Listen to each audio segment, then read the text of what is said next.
कहिस रे कथा की सारी भाटों के मैं बड़ा भारी होती सही बात है। एक खरले तोड़ बोली ना मला गोली जैसे लगी सियार। अच्छा मैं या कथो मैं जाता रे जमहेड़ी बजा तोर बार काल आहू कह के बोल पा रहे होगी। मोर बाबा मोर बाबा एक ठन साड़ी लान देते कथा एक ठन साड़ी पक्का लाद हो रे और कहाँ लीला बाजार चल दे दमहेड़ी ले तो लीला बाजार ले लीला बाजार में लीला बाजार में एक ठन साया बाहरे तोर माया। अरे बाजार जात हस ना। अच्छा तो बोला कुछ कुछ खाए के मन करत है तो काल हम वही बोल दे भाई बता।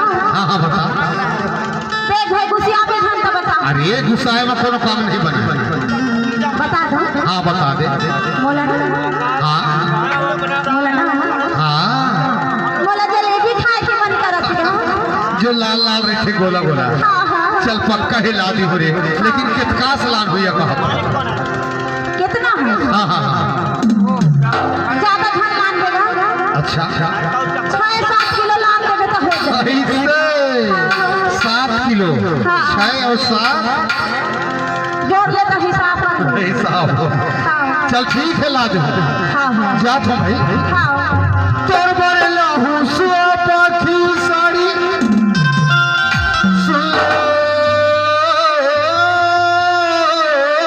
मोर सारी कुमारा कथोरे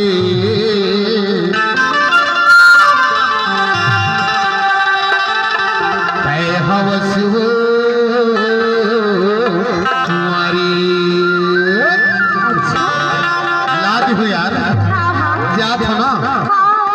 दमहेड़ी बाजार के साड़ी लेहू लीला सहार के साया बारी सड़क के झूलना चल के गो गाड़ी रानी दमहेड़ी कोया दुआरे के तीन सारी जाती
जलेबी लाऊं।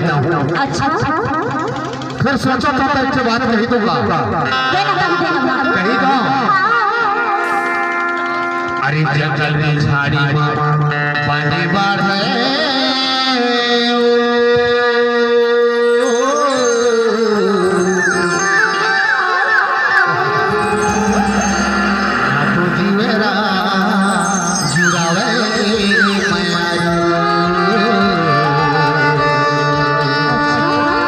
ना तो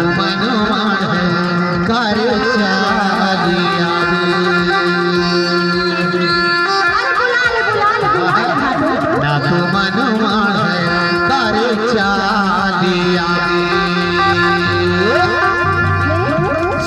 के ही ना तो का करबो जान पर का करबो? अरे यहाँ ले चल के भेजनी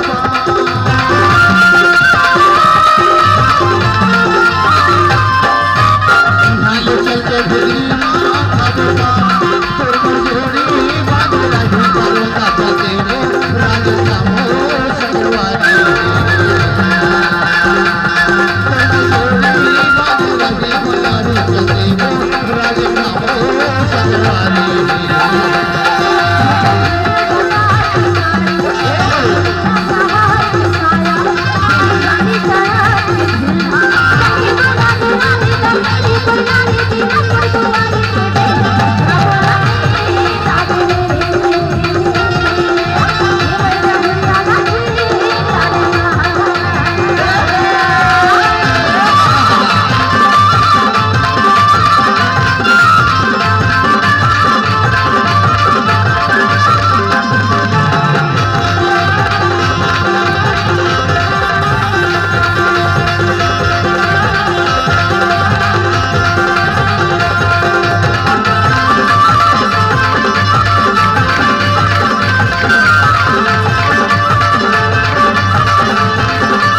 अच्छा तोला मत देखा ना जबे त मोला भेट था तबे ऐसा बोली ठोली के ताना देवत रही खस दो ऐसे हां तोला भारी ताना जैसे लगत है हां ऐसे तबे कैसा कसना हुआ थे ताना बता बताओ हाँ हाँ हर गेहूं के रोटी मघी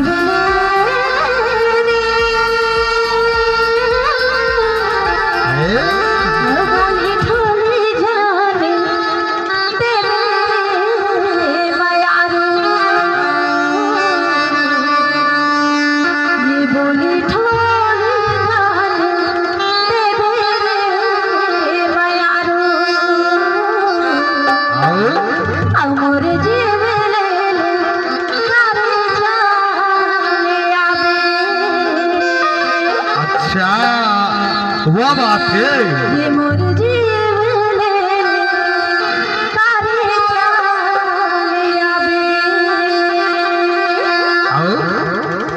तबे कैसा भाटो हाँ कही दे ये दुर्बर माया बहुत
कुछ नहीं है बोला यह सोचले आगे ही आमा की डरना हालाओं कैसे